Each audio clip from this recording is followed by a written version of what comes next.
Merritt kind of take us through, I mean, what did you see in that last attack and kind of what the reaction after the call to attack? In the net, that last final point. Well, we looked at the net and it was bouncing up and down, and we were like, all right, Harper didn't touch it and the ball didn't touch it. So Coach was kind of hesitant at first, and we were just like, Coach, like, you might as well, like, it's game point, like, what do we have to lose at this point? And so honestly, we weren't 100% sure that they were in the net. We just saw it bouncing, so we were like, you might as well go for it. And so I think we probably would have liked it to end a little more on like a kill or some huge play, but at the end of the day, we got the win, and that's all that matters. So we weren't really 100% sure they were in the net, though. Bergen said they were, so we were like, do it. Because we knew it wasn't the ball. Yeah. Harper, you have that, I think you had an error at the end of the fourth set to go down 23-21.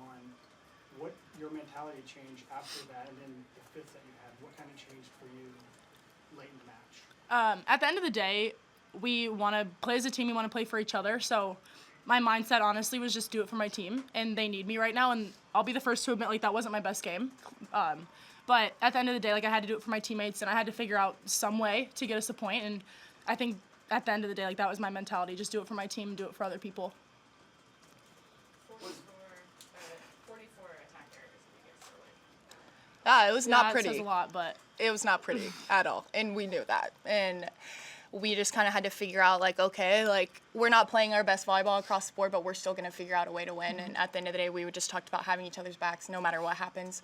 And I don't really know how we did it with 44 attack errors, but we did. So definitely need to work on that, and it was ugly. But at the end of the day, we got the win, and that's all that we care about is bringing the win back to Nebraska Volleyball's program. A lot of that was from Wisconsin's block. They had 14 blocks in the second set alone. Just how did you guys try to get out of that? I think just swinging high hands, but also I think it was more mental than physical at the end of the day.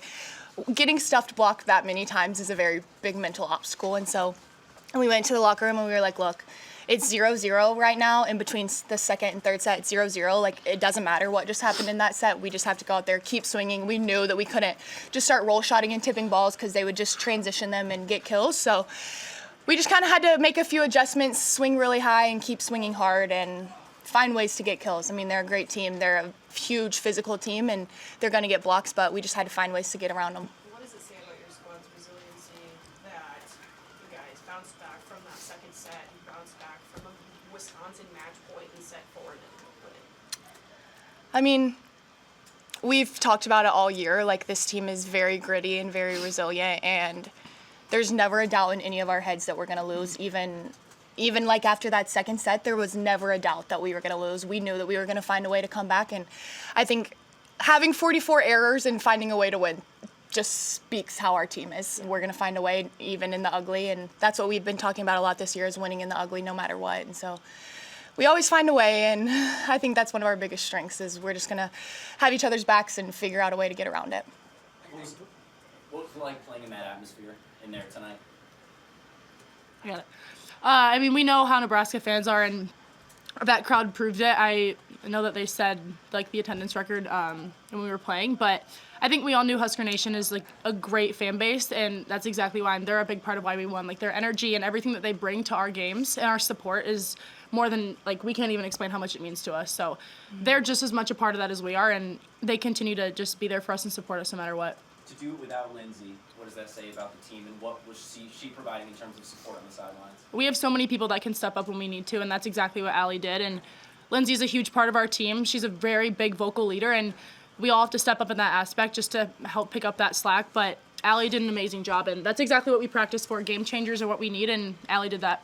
Harper, I think when we told the story on the radio about when your class visited for a Wisconsin match that they lost, that you guys told Cook when you get here, Nebraska wasn't going to lose matches like that. No. Do you remember that? I do. We have, we actually talked about it today. The freshmen and Jalen have a group chat, and in one of the text threads from like a year ago when we lost to Wisconsin, he was like, that's not happening again. And we all were like, yeah, we got it. It's not.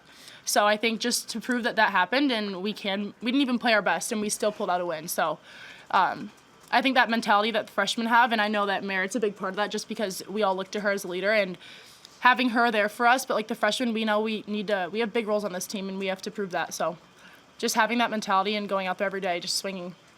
Merritt, what's it like to have a player like Harper on your side of the net, and that the game hasn't gone pretty, but to be able to step up in those moments and deliver the kills when the team needs it?